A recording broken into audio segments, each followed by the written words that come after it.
Hi Craig, how are you doing? I'm good, thanks. How are you? Thanks for having I'm me. I'm very, very well, thank you, and excited to get into this interview because I think you've probably got lots of things to share. Had a brief chat with you before, and yeah, done all sorts. So, you've got an estate agent agency at the moment, but I think you've been on a bit of a journey over the past few years to get to this point. Yeah. First, if you just give us a quick overview of how that journey went and how you've got to be where you are today. Yeah, of course. Okay. So the estate agency kind of came about during lockdown. We launched it officially in February 2021.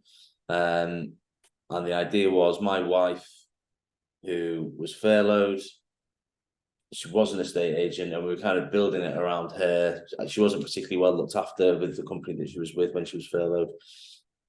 And that was an extension from the work that I was doing in property investment and working with investors. So way before that, sort of since about 2008, 2009, I worked in and around the music industry, predominantly in Liverpool, the Northwest, but some stuff nationwide. Did a lot of work with festivals, so I'd help festivals with sponsorship and brand partnerships, and then that extended into other rights holders outside of live music. So things like a popular, raucous bingo club night that I won't mention by name, in just in case. And some really good stuff, some really good clients. I kind of was looking to get out of music in about 2018. I was looking at going into sport, doing sports sponsorship stuff, but we had our second kid on the way. Didn't really want to be spending a lot of time in London at the time. Working as a consultant, and ended up buying an investment property, not with any sort of grand plan really, just bought one. Couldn't decide whether we were going to rent it out or do it up and sell it. We ended up doing it up and selling it.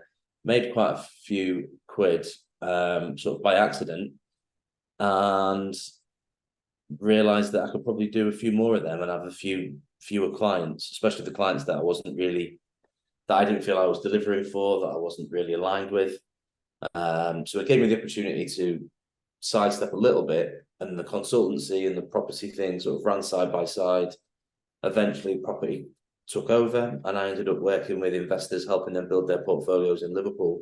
And the company that I used to do that was Northwall, and that evolved into an estate agency built around my wife, or now wife, in 2021. Yeah. So that's, in a nutshell, that's what's happened over the last sort of 15 years. Yeah. Amazing. I'm just got something about trying to guess what the club night you were talking about. It's very pink, Okay, uh, very popular in Liverpool. I think I've got an idea of it now. So, in terms of the property industry, then, Yeah. because there's quite a lot of people that are investing in property in Liverpool, certainly from Yeah. uh, outside of Liverpool as well, because I think it's had like a really high growth and it's a pretty safe place to be putting your money in. There's loads of development going on with obviously starting with L Liverpool One and all what are doing up the with the Peel Ports and all that type of stuff. So how have you seen the Liverpool property industry change, would you say, over the past sort of 4 or 5 years? I think Liverpool lagged behind, excuse me, lagged behind Manchester in terms of growth, capital growth in real estate prices. And that started to catch up around about 2019-20. There's still a bit of a gulf, but it Mhm. meant that people that were getting in before that time frame were getting really good returns on their investment in Liverpool. And they were able to buy houses in not great condition, in good areas for property investing, for rental properties, renting them to good tenants, providing good quality homes. Generally, they're able to buy a house at the right price, do it up, tenant it out, and then if they were lucky, they'd be able to remortgage it at some point down the line. And because they've increased the value by X amount, they'll be able to pull out their money and go again. And Liverpool became one of the hotspots for that strategy. And as a result, loads of people flooded the market, and that pushed prices up even further for that sort of price point of property. And that became a little bit more difficult to do. So people then started diversifying and maybe just investing in a more traditional way, just buying and holding their property. It all slowed down a little bit. Prices were starting to go a little bit crazy. Yields were coming down before COVID. During COVID, especially the early days, those first 3 months, if you remember, when nobody knew what was going on in the world, it was really a really difficult environment to do business. We were still able to trade, albeit at a reduced level, because our investors, some of them were overseas, and they were cash, so they were able to move quickly and purchase properties where the seller needed to sell. A lot of estate agencies at that time were only trading in limited trading capacity. A lot of solicitors weren't taking new cases on, so it was quite difficult. Now, fast forward to now, we're still seeing a lot of overseas investment in Liverpool from Asia. We are still seeing a lot of off-plan stuff being built and developed out, although that's not something we really get too involved with, but it is important to keep those wheels turning. But those types of investment are probably for a different type of investor, for the ones that we've dealt with, who you'd class more as not necessarily amateur investors. They knew what they were doing, but they weren't, that wasn't their full-time thing necessarily. They weren't professional full-time investors. Now, we do work with investors from time to time, helping them not necessarily find opportunities, but if an opportunity comes to us that we know will suit them, we'll match it to them. And obviously we do property management as well, so we can help investors look after their properties once they've bought them and tenanted them. So a big mix of stuff then. One of the things that I've noticed from all of your collateral that I've looked through and your website, that you've got a bit of an affinity for marketing, haven't you? Yeah. And how things look across. How did that come about, and how important do you think that has been on your journey over the past few years, like a real good focus on marketing? I think it's been crucial for our growth. I think perception's everything. I think a lot of estate agencies, if you think about the estate agencies that your local high street maybe, you'll have the established ones that's been there for 25 years, and they'll market themselves as, we know the local area, we've been here for 25 years. And you'll have your corporate agents that tend to compete on price. Mm-hmm. And then you'll have a smaller agent that's perhaps not on the high street, maybe like a category B or C high street, who have started up as independent, and they grow and they grow and they grow, but they kind of get trapped in this space where it's difficult for them to break the ceiling, the perception of where they've positioned themselves early on as as a cheaper agency, a low value agency. We could see that as a risk when we started out, so we decided that if we're going to do things, we were going to do things what we felt were properly, and not just from a marketing side as well, because my wife had been in agency for 15, 16 years at the time, sort of operationally and ethically, we knew how we didn't want to operate off the back of how other people did operate, where she'd worked and where I bought and sold from and through. But like my interest in brands and marketing and aesthetic, I've just always been into that kind of stuff, really, from music, from film, from fashion, from magazines, from design, architecture. They're just things that it's just a world that I've always been interested in. So whenever I've been involved in any business, we've always tried to keep brand and brand identity and that kind of language, that aesthetic language, front and center. And if you were to start all over again with this on this journey, with the business, or even journey, because you've been in a few things over the past few years, what would you do differently? It's a really big question, that, isn't it? I think if it was on the estate agency side, if I'm just talking about the last 2.5 years, I'd probably have not got in my own way as much in terms of wanting things to be perfect. I'd have probably done things a little bit more quickly and moved a little bit more quickly. What type of things? Decision making, recruiting, making decisions about the suppliers and the partners that we want to work with, because in the estate agency, people might think it's really simple, go out to a house, take a photo, put it on Rightmove, Bob's your uncle. It's far more complex than that.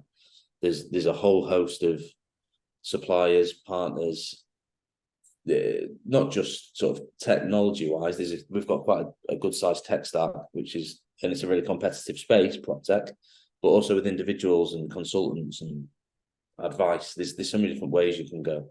And I think we were kind of a bit bamboozled at the beginning, and we could have moved a little bit quicker. We also overtraded a little bit, so we faced some cash flow problems, but they were probably exacerbated by the delays to conveyancing that the whole industry is experiencing. That's just kind of washing through. So last year and the early part of this year, I think average sale agreed to completion was about 150 days. And people expect it to be done in 90. So you can imagine what that does for cash flow for a growing business. It's really difficult. And I'd have probably pushed our letting side of the business much earlier and much harder. Having the recurring revenue that sort of smooths out the lumps of the sales process. There's a host of reasons why we didn't push that early doors, but perhaps that was a mistake. In terms of everything else that I've done, businesses that I've been involved in the past, whether it's been me on my own or me as part of teams, or whether I've been employed or had, like a contractor role within a business. I did a bit of learning about myself in about 2020, 2021, and understood a little bit more about what helps make me tick and what I'm not so good at. And I've definitely got in my own way in the past I'm not really a doer. I'm not really a finisher. I need to have a team around me. And this is the first business where, even though I'm saying I could have recruited quicker, this was the first business where I very deliberately said, well, I'm not front and center in this. I'm not going out to people's houses. I'm not the agent here. I need a team of people who understand how it's going to work. I'll help grow the business and build the framework and set the values and the tone and grow it in a B2B way. I think if I hadn't have done that, we wouldn't have lasted more than 6 to 9 months. We'd have burned through all of our cash really quickly, because I'm not a doer. So like the creative problem solving type person. Yeah, there's strengths and weaknesses to it. I spend most of my time thinking about things that we want to do rather than things that we should do, or things that we should be doing, should I say, right now. It's interesting we said about go faster. I always think like business like speed. If you think about what is currency, it's current. Like the faster you can go, the faster you can get it flowing. If you go slow and the water goes stagnant, it's a bad place to be, isn't it? Yeah, absolutely. I think we're constantly looking at that innovation curve and what the things that we can introduce that sort of keep us, maintain our place in the market, but allow us to grow by having a point of difference, that offer more value to our clients. And over time, hopefully, once we start to demonstrate that value in a really consistent way, we can increase our fees and profitability and so on. So you've hired a bunch of team members now. What has been the biggest learning that you've had from being an employer and hiring these people? That it's very, very difficult working with your wife. that's really tough. But she finds it more difficult working with a husband. I bet she does, yeah. I think your people are your greatest asset, aren't they? So like we value our team. We pay them, their basic salaries are above industry average. They get perks and incentives, and we look after them. We'll do nights out and dinners, and there's a yoga studio in our building that we pay for them to go and do yoga and Reiki and training and development. So we really try and look after them and foster their, not just their sort of professional development as an agent, but also their personal development as an individual, because we want them. Have you always done that, or is that something that you've thought, I need to do this? Or was there like a turning point where you made that decision, or is it something that you've always thought about doing? It's something that I've always been interested in individually. So from day one, they had things like Medicash cover and things like that. And we've always had nights out and bits and pieces. But as the team's grown and as we moved offices, the opportunity to, do you know what? Our friend Amy does Reiki and we can offer it to our team. That's a great thing. There's a financial planner in our building. Why don't we get them to come in and educate the team a little bit more on the decisions they're making around their pension? Just giving them something more than money. You just laid it on top. Yeah. Yeah. And there'll be more, and there'll continue to be more. And I think we couldn't do what we do without them. And there's always things as a business that we could do to improve. I don't think any of the team are doing anything underperforming or doing anything wrong on an individual basis. We're on this journey together, and it's really important to me that everybody is bought into what it is that we're trying to achieve as a team. The people that we've got now, I hope are going to be with us on this journey for the next 5-10 years. And it really does feel like that's what we've got at the minute. Do you think any of that stuff do you think it's directly affected the bottom line? Do you think it's helped with retention? What would you say that is it from a commercial? Well, interestingly, I sent a survey out last week. So I'm trying to move away. One of the things I'm trying to find really is my style of leadership or management, if you like, because I don't see myself as a day-to-day manager. And I got in this sort of cycle of doing things like key performance indicators and skills matrices and things that felt too corporate for a small agency like ours, but things that helped to identify areas of improvement nonetheless. But I was talking to some other people that I know probably got a slightly softer approach. So we found other ways of working with the team to identify areas where they might need support or they need help or how they're feeling.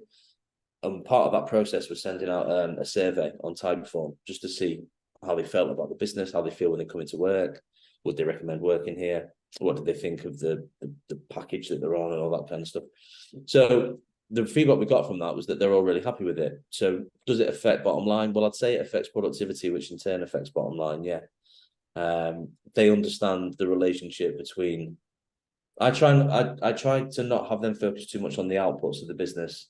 I want them to focus on process and input, not in a boring way, but like you do that job and that looks after that and that looks after that. And then at the end, when it all comes back down, there's going to be enough money in the pot for everyone to get paid. And they understand the relationship between their actions or lack of and where we are as a business. So, yeah. That's an interesting take that you want them just to focus on inputs and the way that you've built it. And I guess then you're like, I'll worry about the output.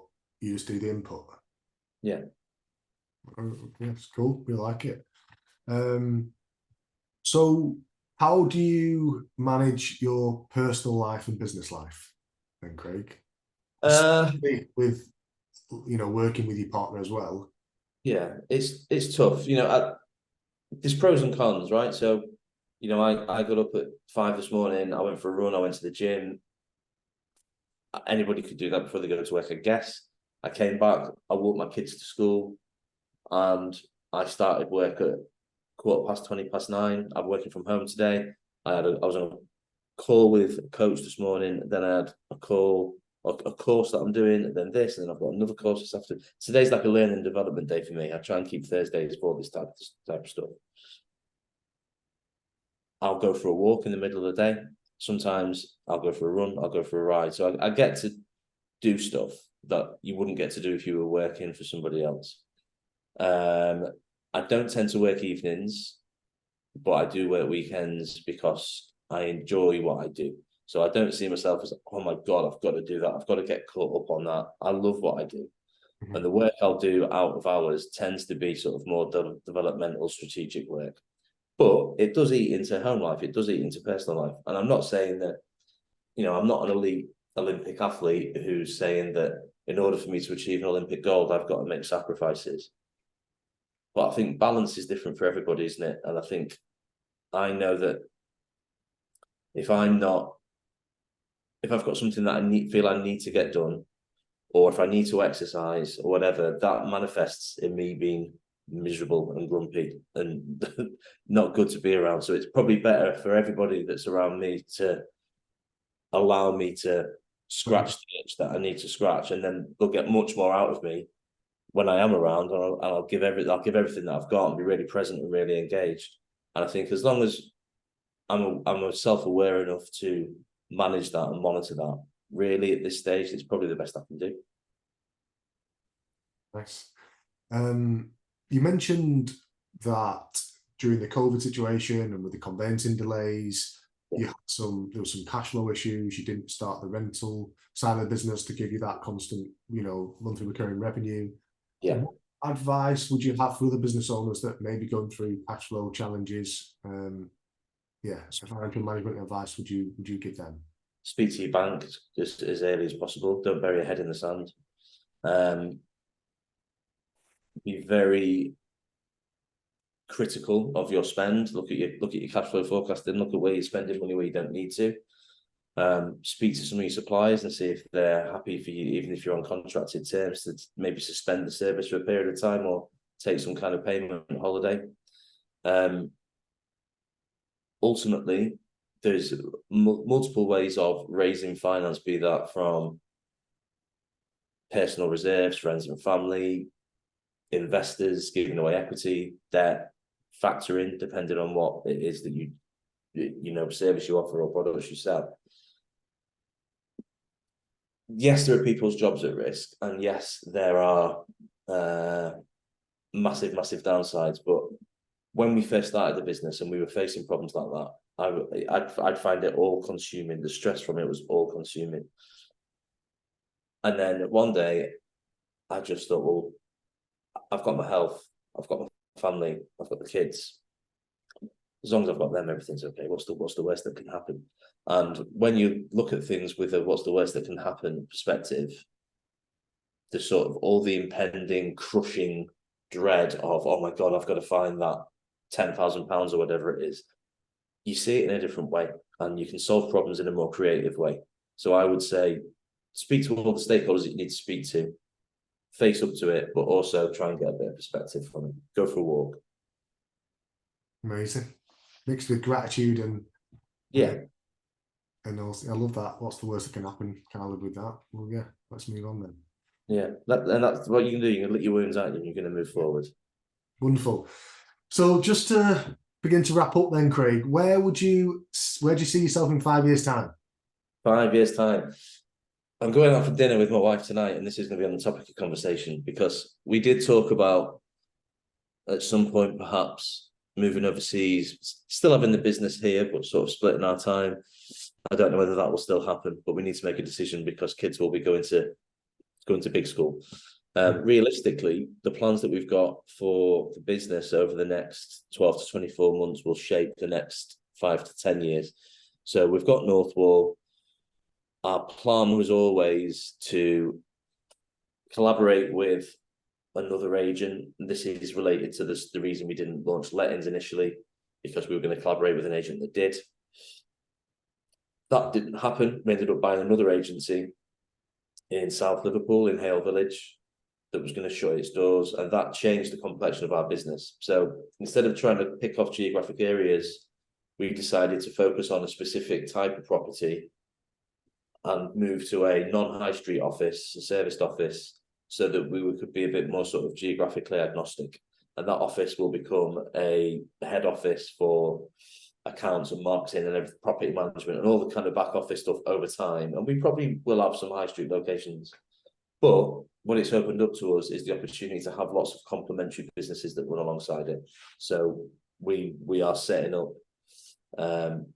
maintenance businesses, cleaning businesses, facilities management, financial services, all of the kind of, not obvious, but all of the things that sit well with our agency.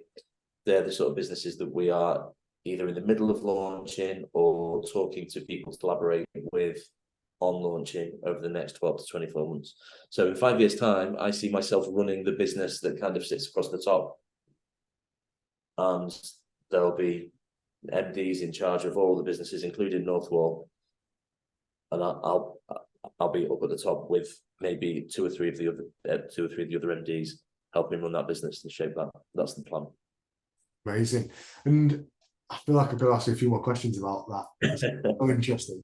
Do you think that obviously the world's changing, you don't necessarily need a front retail outlet, you need a decent website, decent marketing. Do you think how do you think that, number one, your ability to market versus just having a shop front, and number two, the new world that we live in means that people don't necessarily need to walk in. How's that affected that decision making? I agree with the sentiment. I think we know that it depends very much on where you are situated geographically. But in 2023, most of the people that walk into an estate agency office in the areas that we operate, they're probably not looking to sell their home, and they're probably not even looking to buy one. They're just having a look. They're having a nose. They might be a very early stage inquiry. What do you charge, and would you like to come out? But they might come in 3, 4, 5 times. They're not primed.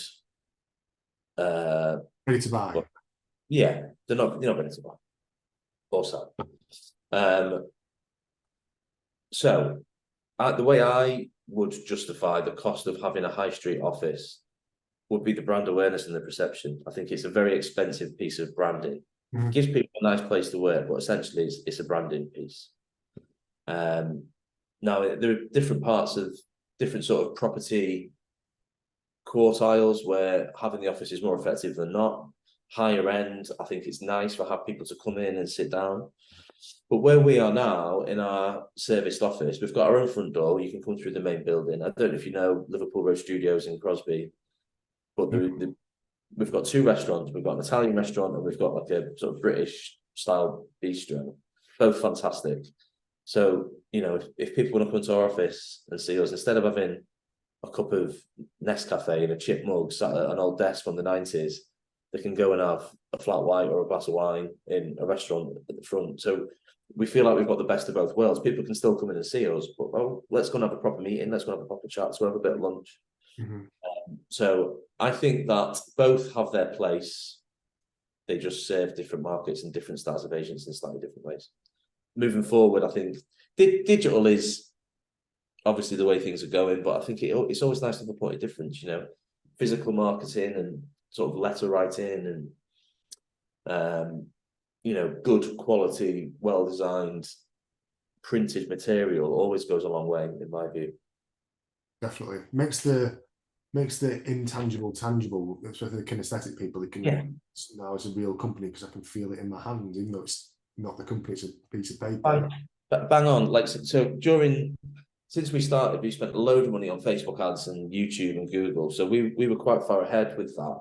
And then a lot of other agents, because the last couple of years, it was list the house, stick it on Rightmove. You've got 20 offers. It was easy to sell property, but we were still marketing then because we knew that wasn't going to last forever. When that market changed, every other agent, you could see them starting to spend money on Facebook, but they were starting with a cold start and they were all competing with each other.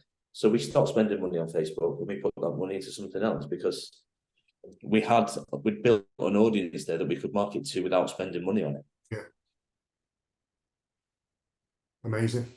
Well, Craig, it's been absolutely fantastic speaking to you. Loads of interesting nuances and learnings, I think, for everyone watching. So yeah, I just want to say thank you so much for giving us the interview. Thanks for having me. It's been great.